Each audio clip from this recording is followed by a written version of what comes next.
The security badge they gave Zara Mensah on her first day at Kwon Capital Group was still hanging around her neck the morning they told her she couldn't come in anymore. She stood in the same marble lobby she'd walked into 8 weeks earlier, folders pressed to her chest, heels she was still learning to trust, and listened to an HR coordinator read from a printed memo without making eye contact once. Pending internal investigation, effective immediately. She didn't argue. She set the badge on the reception desk and walked back out into the September air.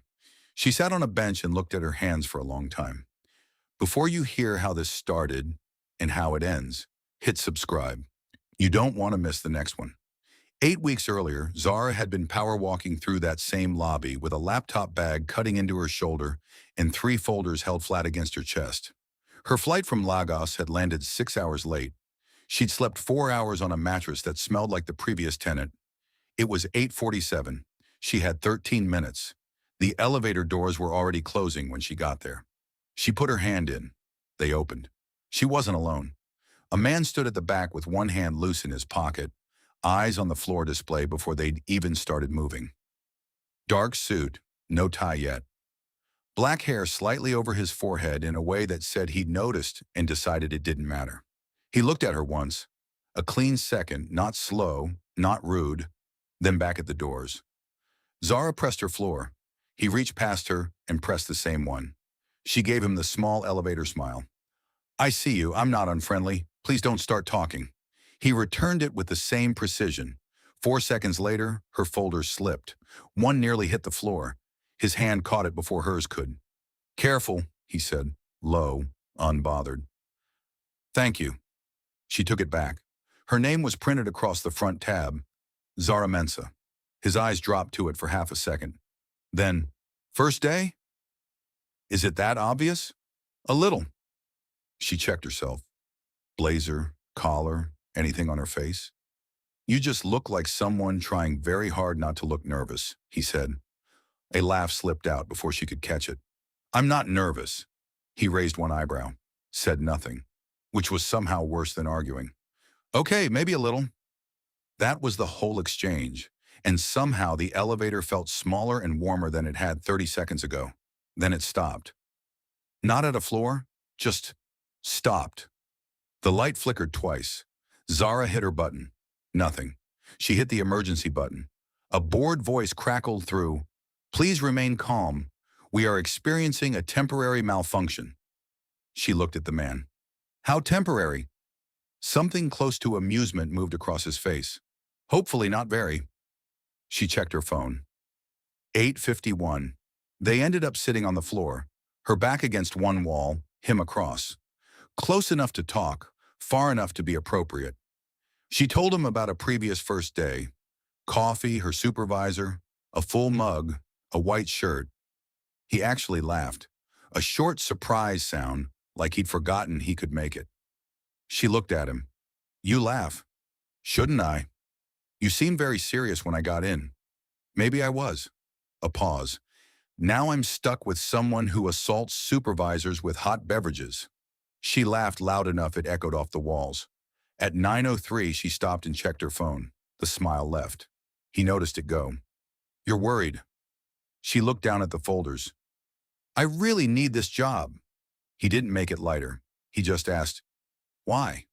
"Because I worked too hard to get here, and I don't want anyone thinking they made a mistake hiring me." He studied her. "They probably didn't." "You don't know that."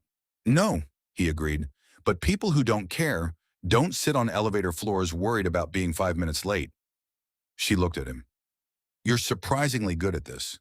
"At what?" "Making people feel less like they're overreacting." He looked toward the doors, didn't answer, but the silence after it sat comfortably between them. When the lights flickered harder, her hand shot for the railing. He saw it. He didn't touch her. He said, "Look at me." She did. "We're going to get out." No performance in it, just a fact from someone who had already decided it was true. "Promise?" A pause. "Promise." The elevator jolted, moved. The doors opened onto the bright lobby and Zara was on her feet, folders gathered. "Thank you," she said, turning to him. "Genuinely." He nodded once. "Good luck on your first day." She was already smiling when she stepped out and stopped. The lobby was rearranging itself. People stood straighter. A silver-haired man crossed toward the elevator with a tablet and said before he'd even fully arrived, "Good morning, Mr. Kwon." A woman near reception adjusted her posture. "Good morning, CEO Kwon." Zara turned around slowly. The man from the elevator met her eyes. At the corners of his expression, just slightly, something that might have been regret. "Good luck on your first day, Miss Mensah," he said quietly and walked away. She stood there holding her folders. CEO Kwon Seo-jin, the man she'd confessed her fear to, laughed with, asked for a promise from, was the CEO of the company she just started working for. The woman who met her at the department door had a smile that looked permanent and eyes that caught everything. "Zara Mensah, I'm Kwon Ji-yeon, head of financial oversight. Welcome to chaos." Zara had no reason yet to hear the surname. 3 days later, Soo-yeon Park introduced herself over a lunch she had arranged without asking. Beautiful in a careful way, familiar with everyone's name before they'd introduced themselves. "I've been close with the Kwon family for years," she said, pouring tea nobody had requested. "If you need guidance on how things really work here, I'm always happy to help." Zara thanked her and didn't miss the wait on close with the Kwon family. She wasn't supposed to.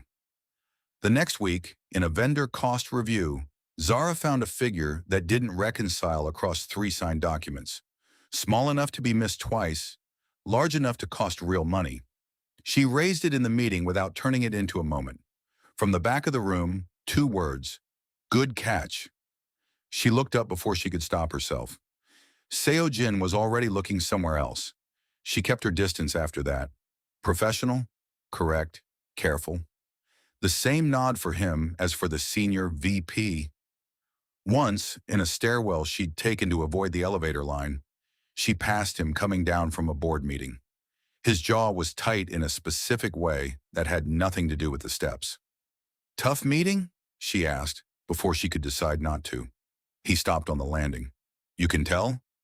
Your jaw does something." A pause. Nobody else notices that. She said nothing. He said nothing. They went their separate ways, but the admission sat with her for the rest of the afternoon in a way she couldn't quite shake. She could tell he noticed the distance she was keeping, from the half-second longer than necessary before he looked away when their paths crossed, from the way something unfinished stayed in his expression whenever she was in the room. It bothered her that she'd noticed. Ji-yeon found her working alone at 10 on a Tuesday evening. She pulled up a chair across from her, and after a short silence said, "Seo-jin is my brother." Everything clicked at once. Ji-yeon told her about the accident, a rainy road outside Busan. She was 11, Seo-jin was 14, and overnight he had made himself responsible for all of it. His sister, the company, the name, the weight of everything he was afraid of losing on top of what he'd already lost. He stopped being a person and started being a plan, Ji-yeon said. Everything he did after that was about making sure nothing else could fall apart, including himself. She was quiet for a moment. "Everyone who meets him now meets the CEO. I still remember the brother who used to sneak me out for street food after curfew." She looked at Zara directly. "He laughed in a meeting last week. A real one. I haven't seen that in 2 years. I just thought you should know." Zara didn't sleep that night. The accusation arrived on a Wednesday morning. An anonymous complaint had been submitted to compliance. Zara Mensah had accessed restricted financial data and forwarded documents to an external address linked to a competing firm. The evidence was detailed, correctly formatted, entirely fabricated. She found out the way you find out about these things. Not from anyone who told her, but from how a room rearranges itself when you walk in. The coordinator who couldn't hold eye contact.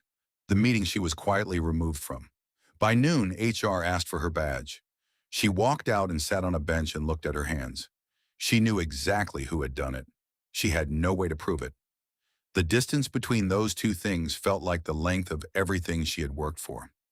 Seo-jin was in every meeting for 4 days. Composed, present. Somewhere else entirely behind his eyes. On the 5th day, he walked into the compliance board meeting and placed a folder on the table. "Before any personnel decision is made, I'd like everyone to look at what I found. The metadata on the leaked documents traced back to a device never registered to Zara Mensah. The external email had been created 9 days before her first day. Her building's entry records placed her across the city the evening the documents were supposedly sent from the office. He set a second folder on the table. Phone records. A trail that led not to Zara, but to an assistant. And through that assistant, to one person. Soo-yeon Park sat at the far end of the table. She didn't speak when the trail was read aloud. She simply stood and walked out. Her advisory board seat was removed by end of week. The partnership agreement with her family's firm went to legal review before the month ended. No speeches, no announcement. It just stopped. The way things stop when there's nothing left holding them up. Zara came back on Monday at 8:47. She sat down, opened her laptop, and went back to work. That evening, she found Seo-jun at the elevator bank. Not planned, just two people leaving the same building at the end of the same day. The elevator arrived. They got in. The doors closed. "I heard you pulled the metadata yourself," she said. "I had some help." "That's not what I heard." He looked at the floor numbers. "I told you we were going to get out." She turned to look at him. "That was a different elevator." "Same promise," he said. The doors opened. Neither of them moved right away. That same 2 or 3 seconds they'd had before. The pause that wasn't quite a pause. The moment that wasn't quite a moment. Except this time they both knew exactly what it was. "Seo-jin," he looked at her. "Thank you." She said it the way she'd meant the first one. Directly. For doing it the right way. "I wasn't doing it the right way," he said. "I was doing it the only way I could live with." "That's different." She looked at him for a long moment. This man who had quietly dismantled a trap while giving every public appearance of calm. And something in her chest settled into a place it hadn't been in a long time. "I know," she said. "I know the difference." Neither of them called it anything that evening. They didn't have to. Some things don't announce themselves. They arrive quietly, the way the right things tend to, and you don't recognize them by how loud they are. You recognize them by how long they stay. If this story stayed with you, subscribe and turn on notifications. There's always another one here waiting. Drop a comment and tell me where in the world you're watching from. I read every single one.